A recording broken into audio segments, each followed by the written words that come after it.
Hey everyone, this is Hater Radio. My name is Chris McLean. It is a college football media brand that we are, and here's my co-host again, Ian Gibson. How are you? Doing good, man. Doing good.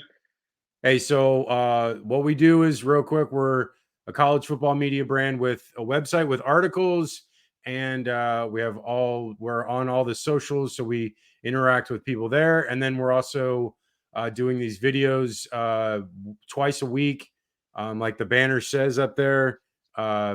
It's Sundays and Wednesdays, 8 p.m. Eastern, 5 p.m. Pacific.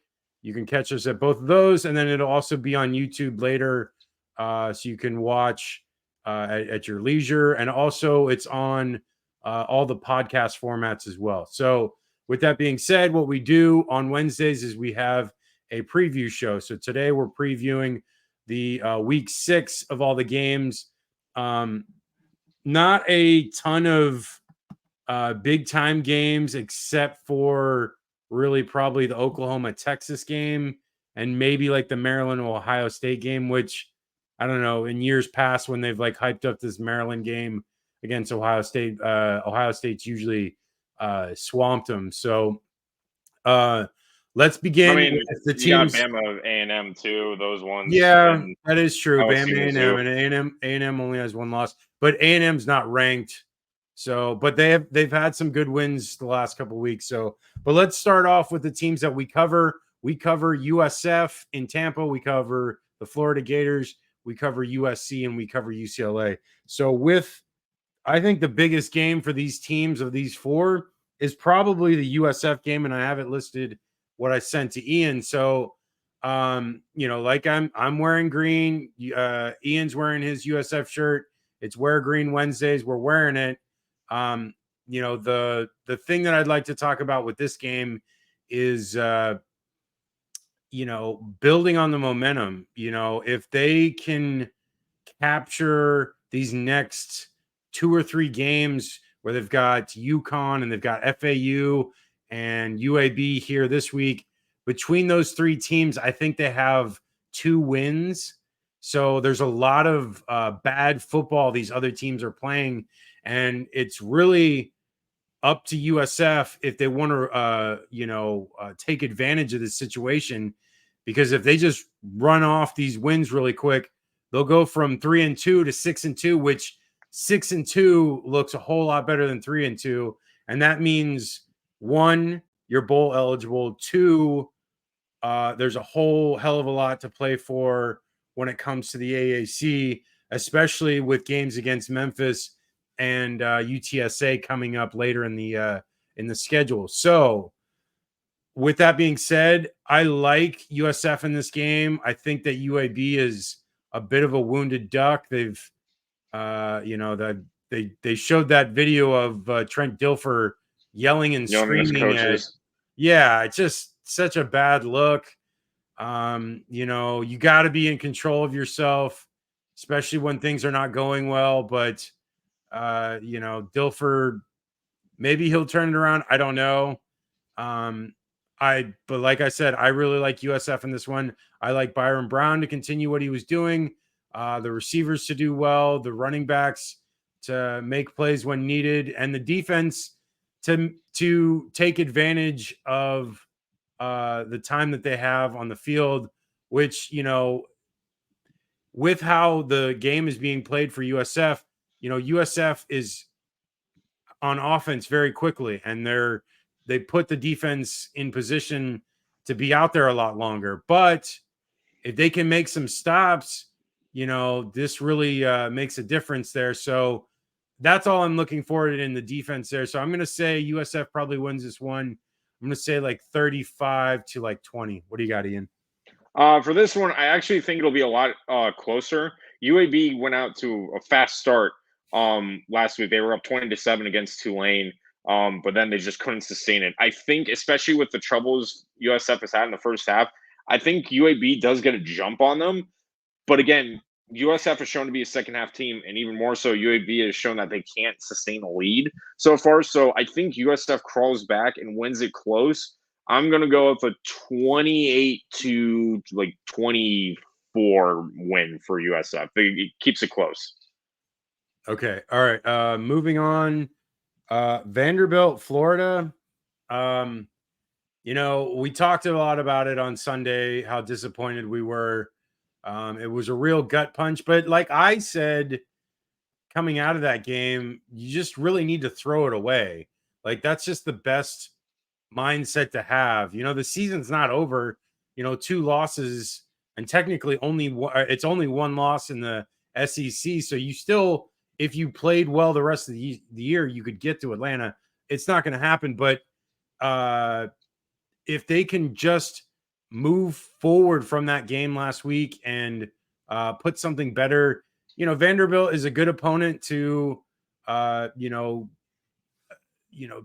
take your aggression out. You've been doing bad, and it's like, what? Let's run the ball here, which they'll probably be able to, and which they should also do is definitely try to mix in a few deep balls just to, I don't know, get the passing game going in some way. It's just been such a struggle all season. And I know the offensive line has had its problems, but it just seems like, they're just not able to throw deep. And it's been a problem because teams just stack the box and force them to make plays in the passing game, and they just don't. Um, I think they'll still win this game. I'm going to go with like a 31-17 game. What do you got? Yeah, I'm almost the same. I think the biggest thing is that they cannot go in sleepwalking like they did last year. That is the thing, is like everybody is like, oh, it's Vandy, it's a layup game. We thought the same thing last year, and that was coming off a really good win against South Carolina. Yeah. So now it's going to be flipped. It's like, how do you respond after such a punch in the mouth against Kentucky? So they can't just come in thinking, okay, lick our wounds, come in and beat Vandy, because Vandy, of course, when they play Florida, it's a big game for them. So Florida has to come out from the jump. I think Florida will play good, but I haven't seen any like sustained success from especially the offense. I think the defense has a good bounce back, but the offense, depending on how the play calling is, might struggle. I'm going to go with a 27-10 win for the Gators. Okay. All right. Moving on. UCLA, Washington State, UCLA. This game, this is going to be very difficult for UCLA to win this game because Cam Ward is, you know, uh, he's a freak. He can like run all over people, and he has got a great arm. And this Washington State team is no joke. They're still ranked. I believe they're undefeated, and they have a lot to play for. But this UCLA team, I think taking last week off was probably the biggest, um, uh, I guess, I don't know, fortuitous event that they could have. Because, yes, it sucked that they lost to Utah, but at the same time, they could regroup, they could figure things out, they could, work on things, implement a little bit more. Your bye week is usually a week where you can put in new things. And I think they probably did. I think Chip Kelly probably saw some stuff that Dante Moore was struggling with and figured out ways to counter that. And I think they'll have a better game, but I think Washington State's going to win this one. I think Washington State's going to win probably like 30 to like 20. What do you got? This is my upset. I think Oh, UCLA can pull it off because UCLA right now has a top 10 defense, and they have done yep. a phenomenal job defensively Oh, yeah. keeping, teams contained. It's the offense that is the issue. Now, they lost, their one loss was against Utah 14-7. That is clearly Yeah. on the offense. Defense Right. hauled out that game and could not get a bailout for that one. But I think coming into this game, Washington State, who defensively this year, and doing the math, homework on this, they were outside of the top 50 in total defense. And what the playmakers UCLA has that we know can take advantage of these kind of softer defenses, I think Mm. UCLA just, puts the pressure to them. And I think the Bruins win. I'm going to go with a Well, let's go 28-27. I'll make a 1-point game, but I think the Bruins pull it out. Nice. And our UCLA fans will be happy to hear that. Okay, moving on to USC, Arizona, USC. I'm still very suspect of this this defense that USC has with Alex Grinch running the show at DC.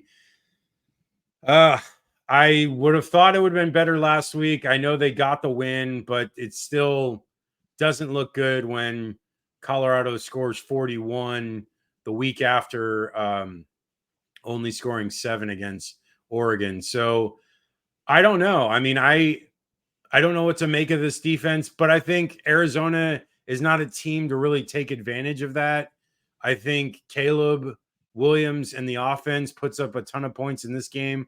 I'm going to say they probably win like 50 to like 24. That's what I got. What do you got, Ian? Yeah, I think this one too. This is going to be USC's game. I just don't see Arizona staying with them. I'm going to go with a 45-14 blowout. Yeah, I just don't see it being close. Okay, moving on to other games outside of the teams that we cover. Like we said, Oklahoma, Texas is on Saturday. The last hurrah inside as teams of the Big 12, unless they play in the Big 12 championship, which is clearly It's up. possible. Yeah, It's up it's there. definitely possible with both of them being undefeated now. This is between these two teams. This could be the only loss these two teams have. Dylan Gabriel's looked great. The offense for Oklahoma's looked a lot better. They're scoring a lot of points against everybody. Their defense looks really good. Probably night and day difference between last year. Texas, though, on the other hand, looks the part of a playoff team. And I don't think Oklahoma is there yet. I think they might be there next year, but this year, Texas is there. And, I really like Quinn Ewers. I think he is, for a guy that's playing at Texas doing well, not being on the radar of a lot of people is surprising. I don't know how it is, but it's seemingly, I don't know. I think everyone's enamored with Caleb Williams right now. So not everyone's really paying attention too much to Quinn Ewers, but he's putting up 300-yard passing games pretty much every week. And their defense is looking great. They already have a solid victory against Alabama on the road. This game is a neutral site.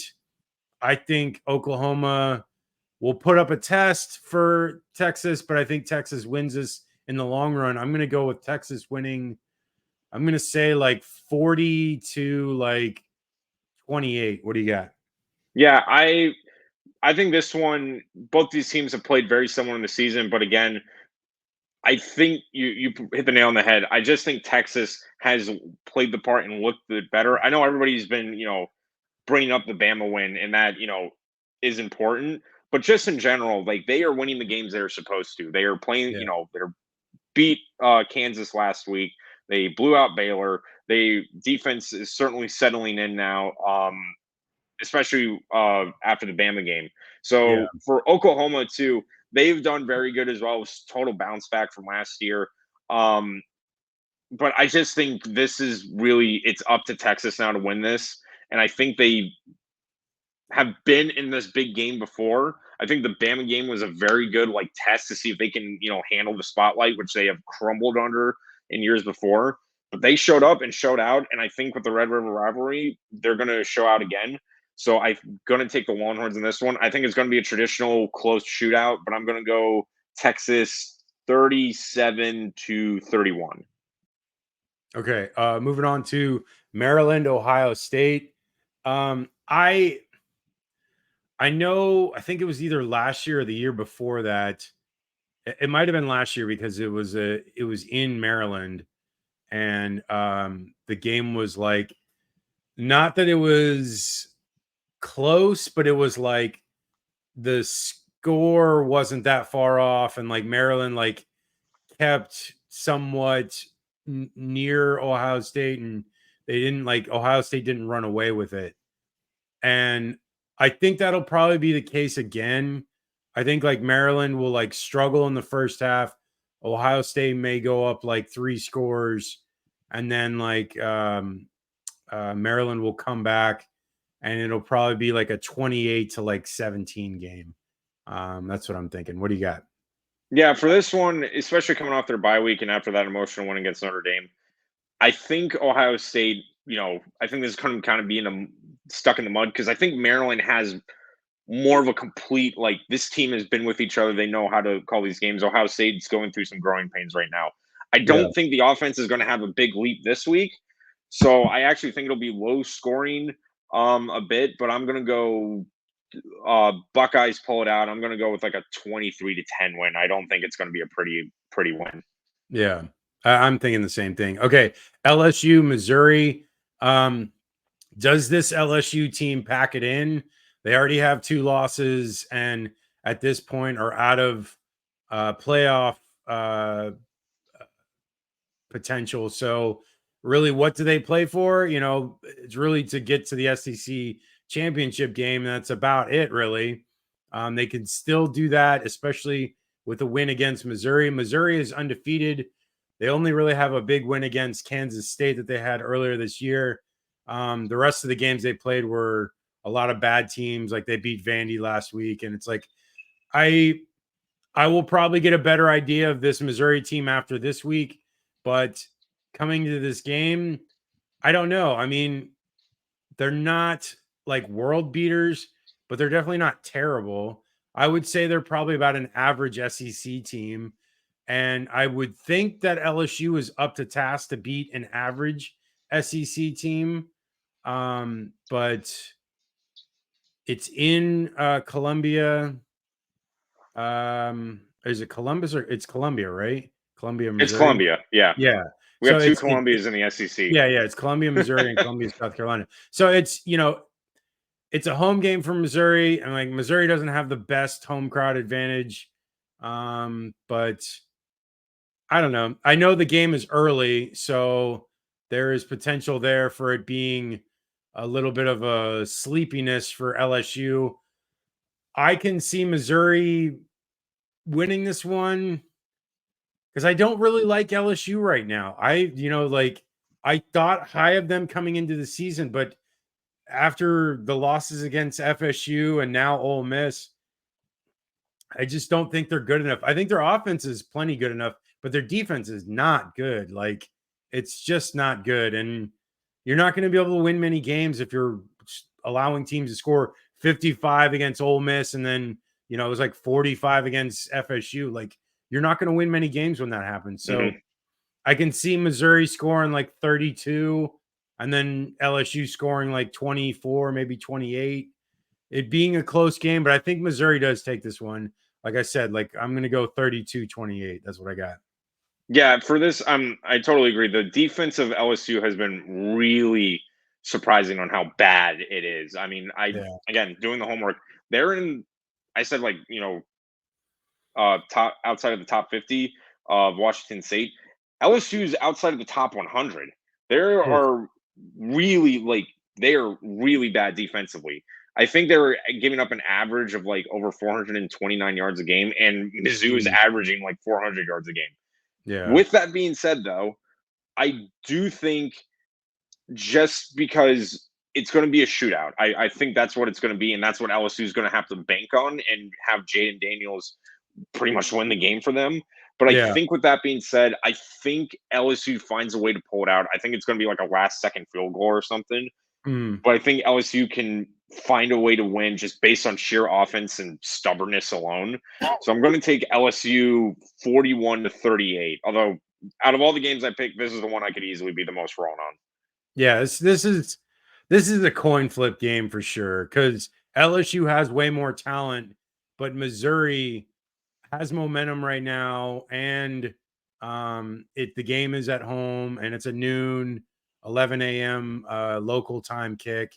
So there is a potential there that it all bodes bad for LSU, but we'll see. Okay, Vatek, FSU. I'm going to go through this quickly because Vatek is not very good. FSU should win this one. They didn't play last week. They're coming off that win against Clemson.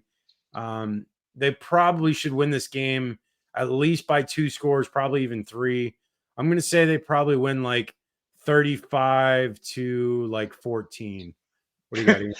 That's the exact same score I had, 35-14 Florida State. Nice. There Yeah, you go. I completely agree.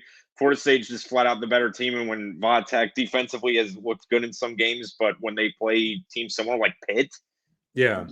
there's just not enough ammo to keep up with them. So Seminoles run away with it. Okay, the next one is Syracuse, North Carolina. I'm looking at the Syracuse team right now, and it looks like they're undefeated. Yep. So, Oh no, they lost against Clemson. Oh yeah, okay. Sorry, I didn't see that. Yes, so they lost against Clemson, so they're 4-1. So, I don't know. I mean, I never know what to make of this Syracuse team. I really don't. They sometimes when they have like a decent opponent at home, like they can like really take advantage of that. And then when they're on the road, they look like dog crap and like are not very good, which I don't get why they're almost like Florida essentially, which is funny because they have the same colors, but Yeah. they're like great home teams, but like when they're on the road, they're just terrible. I mean, they did lose to Clemson at home, but I don't know. I have a lot of faith in Drake May, and his like Heisman campaign has not really taken off as of yet because one, they haven't really played a big time team, and two, like he hasn't had like crazy numbers yet, but he's still had really good numbers. So he's not like terrible. He's just not on the level of like Caleb Williams and Michael Penix Jr. right now. So maybe this is that game. Maybe Drake May finally comes into this game and is like, you know, puts his name into the ring and like, here, this is me. This is my game. This is how good I am. This is why people think I'm going to be the number 2 pick next year after Caleb Williams. And I think that's possible because I think that Syracuse is not going to be able to stop this offense. Not that Syracuse won't be able to score on North Carolina's defense, but I like the Tar Heel offense to score a lot of points. So I'm going to say like a 42 to like 24 game. What do you got, Ian? For me, I think this one ends up being a bit closer. I think Syracuse just kind of plays keep away a bit because they know North Carolina's biggest strength is offense. So I Yeah. think Syracuse plays a bit of keep away the best they can. But in the end, I think North Carolina is just a better team. I think it'll be a 1-score game. I'm going to go with like a 28-21 win for the Tar Heels. Okay. I actually skipped this one by accident, but the other big game of the day, the Alabama Texas A&M game, you know, this A&M team with they had Connor Wegman go down and now Max Johnson is in as the starter. Jalen Milrose had his problems, seems to be overcoming them. They still limit him in the passing game because they're running the ball so well, and their defenses put up a ton of stops and turnovers. So this defense is probably one of the better defenses Alabama's had the last couple of years. And so that's really been the difference for them, where in the, last 6-7 years, Alabama's relied on their offense and their great quarterback play. They can't really do that right now. And so they have to rely on a good defense. And I think it's likely that Nick Saban saw that and really put in a great effort of coaching these guys up and getting them prepared for this year because they look really good so far. Their only really bad game was against Texas. But again, Texas is a potential playoff team. They held Ole Miss to 10 points. They really dominated Mississippi State last week. I like them in this game. I think Alabama wins this one in a close one. I'm going to say like a 24-20 game, real close. Maybe even like, Texas A&M with the ball like inside the 20 with the last play type. I think that was even like 2 years ago or a year ago that happened. Yeah. It was something like that. So I think it's going to be very similar to that. But what do you got, Ian? Who you got in this one? Yeah, this one I just think with the way Alabama's defense has been the one consistent thing this year. They have been very impressive. And yeah, they had a bad game against Texas, but they showed out the first half and they just got worn Yeah. down. For Yeah. this one, I just don't see A&M being able to do that, especially with how one-dimensional the offense has looked at times this year, especially against Miami. So Yeah. I just think Alabama makes A&M's offense life a living hell. And I don't think offensively Alabama's going to run away with it. They still have a litany of issues on the offensive side of the ball, but I just don't see the defense like giving up as many points. I think Alabama. I'm going to go with like a 24-10 win. Yeah. I don't see Bama's defense giving up like more than 17 points, and I think that's what you would need to potentially beat Bama right now. Yeah, for sure. Okay, moving on. UCF Kansas. I only put this one on here just because of how bad they blew it last week, and I'm just curious to see your thoughts if you think that UCF will come back from that horrible defeat last week. What are your thoughts? And then I'll give my thoughts afterwards. Yeah, I mean, I still can't believe they lost that game. The thing is that UCF's offense has been actually pretty impressive. I know they've averaged over 500 yards a game, and it's really been the defense. Case in point, last week, Yeah. that's really let them down. It's actually both of their two losses. You know, I would say the one time the defense showed up was against the first game against Boise State, or the second game against Boise State. But that was like But I think Boise 18. State isn't very good. Like they've been Yeah, pretty bad this year. yeah, but with Baylor and Kansas State, or I'm sorry, yeah, and offensively too, Boise when UCF played Boise State, they only scored 18 points. But Yeah. remembering like Baylor, they were up like they had 35 points, and then Kansas State, they had they had 31 points. So that should be Yeah. enough to win a game. The defense has just let them down. Yeah, for Now you sure. got to deal with Kansas, who has Daniels at quarterback if he is starting, hopefully. And Yeah, then we'll you have see. Neal running as the leading rusher attack. I think Kansas wins this one. I think UCF makes it a shootout, but I just don't see the defense getting enough stops on Kansas's offense. So I'm going to go with a 38-32 win for the Jayhawks. Yeah, I mean, I guess it depends in this game if Jalen Daniels is starting. I don't like them as much with Bean. I mean, he's all right, but I guess you have to take last week with a grain of salt because Texas is one of the better teams in the country, and so they're going to make a lot of teams look bad. But they couldn't score very much last week, and going up against UCF, they're going to have to score a lot to try to win the game. So it just depends. But like you said, UCF's defense is not very good, and that would be the reason why Kansas could score in here, regardless of who is starting. I think I like Kansas in this game because it's it's at Kansas, and I think that UCF is obviously in a bit of a tailspin right now. With that loss to Baylor, it probably is in their head a little bit, and it could be a real struggle to try to get out of that and recover from that. So I see Kansas winning this game. I'm going to say like 29 to like, I'm going to say like 24, close game. Okay, moving on. Okay, Kentucky, Georgia. Interesting game because this is two undefeated SEC teams pretty much right now for the SEC East. Because if Georgia wins this, they pretty much lock in the SEC East, except for when they play Tennessee for the most part. So, can Kentucky finally get over the hump? I don't think they've beaten Georgia in, I don't know, it's been a long time. And this is in I don't remember the last Sanford. time they did that. What? I'm sure Mark's. I think there was one year Kentucky beat. There had to have been. Since Mark Stoop has been there, I don't think so. They haven't beaten them with I know Kirby went 8-5 his first year. But I don't know. I don't know if that was one of them. I know they lost to Vanderbilt that first year, so I don't know if it Yeah. was.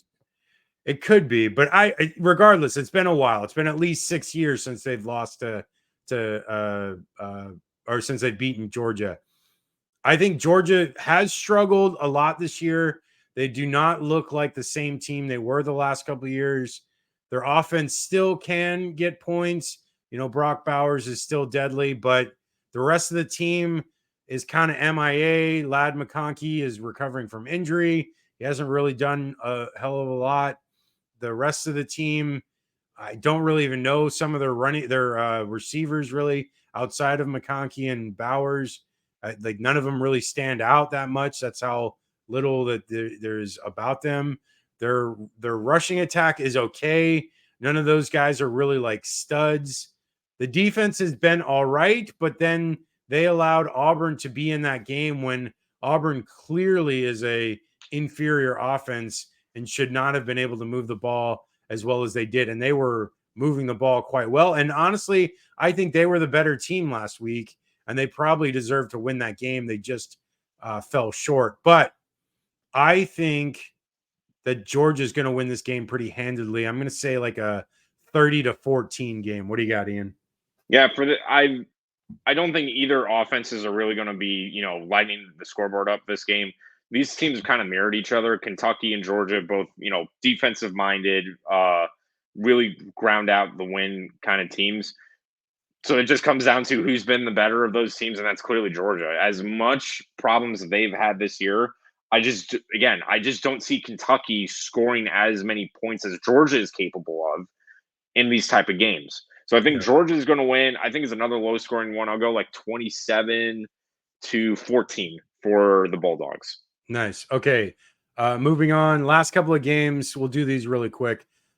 Michigan, Minnesota. This Minnesota team, they lack a lot of offensive firepower, and you're going to need that against a defense like Michigan. I don't think they're going to be able to score much. I think Michigan probably wins this roughly similar to the score that they've been going all year in like a 31-10 game. What do you got, Ian? Yeah, I'm almost exactly the same. Just with that, defense that Michigan has, and especially with how loose Minnesota's defense has been, I just don't see it. I'm going to go Wolverines. I'll go 42-17. Nice. Okay. I don't think Michigan can score that many points, but that's just me. But Notre Dame, Louisville, this is an interesting game because Louisville is one of these teams that is like, out there that like seems to be, capable and no one's really talking about. And then this is another test for Notre Dame. They got tested against Ohio State and they lost barely. And then they got tested against Duke and they barely won. So can the offense score enough points in this game to overcome their deficiencies in certain aspects? I think their defense is strong. They only allowed like in the last two games like a total of like 30 points. So they're definitely a strong defense.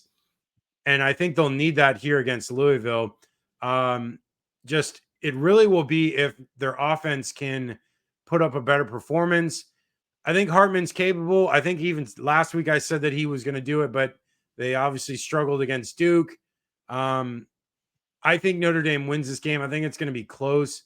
I'm going to say like a 21-17 game. What do you got, Ian? Yeah, I'm right there, almost the same score. I'm going to go Notre Dame winning this one. I think Louisville can hang in. They've definitely been under the radar, but the offense has been very hit and miss depending on the game. Same thing with the defense as well. So with that, I just think Notre Dame has been more consistent when it comes down to clutch time. Pretty much, they weren't against Duke, but I'm going to take the Irish in this one. I'll go with 31-21 win for Notre Dame. Nice. Okay. Last two, Arkansas, Ole Miss. Arkansas is kind of reeling at this point. 3 losses, not really much to play for. 2 SEC losses, pretty much completely out of the SEC West race. Ole Miss beating LSU, cementing themselves in the top 3 of the SEC West with A&M and Alabama have a real chance if they keep on this trajectory, keep winning. They really have an opportunity to get to Atlanta. I think Ole Miss wins this one pretty handedly. I'm going to say Ole Miss wins like 38 to like 24. What do you got, Ian? I think most of this game is going to be decided based on the Arkansas offense and when they play against Ole Miss's defense, because neither of them have looked good. Neither of those sides have looked good. Arkansas's offense has struggled, and Ole Miss's defenses have not done what is needed to win, at least against Bama, or at least, especially against LSU. But with this one, I'm going to go with Ole Miss. I think when it comes down to that, they have the better offense. So I'm going to go Rebels winning. Let's do 34-17. Okay, nice. Last one, Georgia Tech, Miami. Interesting game. What's his face? Haynes King is with Georgia Tech. For those that don't know, the former Texas A&M quarterback. He's got talent. They beat Wake Forest, and they're definitely a team that can be pesky. They're not the same Tech of years past running the option, which I know that's been quite a few years since they've done that. But, they're definitely a team that, may not be good this year, but next year they have the potential to be a much better team. So I think this is setting the stage for them. A good performance against Miami would go a long way. Really, we haven't even talked about Miami that much outside of that, the Texas A&M game, and that's about it. I would like to see more tests for Miami because they really haven't played anyone yet outside of the A&M game. And, this could be somewhat of a test. It's not a great test, but it's better than, Bethune-Cookman or some of the other terrible teams that they had been playing. So we'll see here if the offense can keep scoring, which I think it can. Tyler Van Dyke had a disappointing season last year, but seems to be resurrecting things and doing a lot better. Will the defense hold up its end of the bargain? And, will they actually make some stops? I think they can. I think Miami wins this pretty comfortably. I'm going to say 32 to 20. What do you got, Ian? Yeah, for this one, Georgia Tech led up 38 against Bowling Green, and Miami has a top 10 offense. That just is not good. That's not a good, sign. So I think Miami just runs away with this one. I think they'll play with Tech a bit, but it's going to be all Hurricanes. I'm going to go 40-14 Miami. Okay, so that is the show. You can reach us at haterradio.com for all the articles that we do, and for our socials, which most of our socials are at hater_radio. For YouTube, it is at Hater Radio, and for Facebook, it is Hater Radio CFB. Ian, what are your socials before we go? Yeah, it's GGatorG on Instagram, Twitter, and YouTube. Yeah, so follow Ian on there. Follow us on at Hater_radio on Twitter there. And that's the show. Enjoy these games, and we'll talk to you guys on Sunday. Have a good weekend.